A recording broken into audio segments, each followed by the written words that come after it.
सहारा enterprises तुमच्या स्वप्नातली गाडी आता कमी किमतीत। इचलकरंजी शहरालगत असलेल्या कबनूर चंदूर रोडवर कोन्नूर पार्कमधल्या सहारा एंटरप्राइजेस इथं पश्चिम महाराष्ट्रातली विविध बँका आणि फायनान्स कंपन्यांनी जप्त केलेल्या जुन्या दुचाकी आणि चारचाकी गाड्यांची विक्री केली जाते। शोरूम किमतीपेक्षा 25 ते 50% पर्यंत कमी दरात उत्तम स्थितीत आणि संपूर्ण कागदपत्रांसह त्वरित डिलिव्हरी। दुचाकी 20,000 पासून पुढे तर चारचाकी 50,000 पासून पुढे। आपल्या पसंतीची कार किंवा बाईक आता अगदी परवडणाऱ्या दरात घेऊन जा। विश्वास, पारदर्शक व्यवहार आणि उत्तम सेवा हेच आमचं वैशिष्ट्य। पत्ता Konnur park, Kabnur Chandur road, Ichalkaranji. Proprietor Rajubhai Ajgar. संपर्क 8055810910 आणि 9860785786। सहारा एंटरप्राइजेस, दर्जा, विश्वास आणि बचत यांचं परिपूर्ण ठिकाण।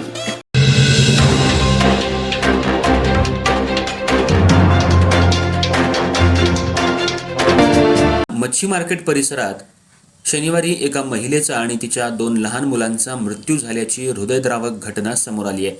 संगीता राजू गाडीवडर वय 25, प्रगती वय 4 आणि प्रतीक वय 1.5 वर्ष अशी मृतांची नावं आहेत। या घटनेमुळे परिसरात मोठी खळबळ उडाली असून कुटुंबीय आणि नागरिकांमध्ये शोककळा पसरली आहे। सायंकाळच्या सुमाराला घराचा दरवाजा बराच वेळ बंद असल्याचं लक्षात आल्यानंतर नातेवाईकांनी शेजाऱ्यांच्या मदतीनं घरात प्रवेश केला। त्यावेळी तिघेही मृतावस्थेत आढळून आले। घटनेची माहिती मिळताच जयसिंगपूर पोलिसांनी घटनास्थळी धाव घेत पंचनामा केला। तिघांचे मृतदेह पुढील वैद्यकीय तपासणीसाठी प्राथमिक आरोग्य केंद्रात पाठवण्यात आले असून या घटनेमागचं नेमकं कारण अद्याप स्पष्ट झालेलं नाही। पोलिसांकडून विविध बाजूंनी तपास सुरू असून संबंधितांकडून माहिती घेतली जाते। दरम्यान प्राथमिक आरोग्य केंद्राबाहेर नातेवाईक आणि नागरिकांची मोठी गर्दी झाली होती। आईसह 2 चिमुकल्यांच्या मृत्यूच्या घटनेनं संपूर्ण परिसर हळहळला असून या प्रकरणाचा सखोल तपास करण्याची मागणी होतीये।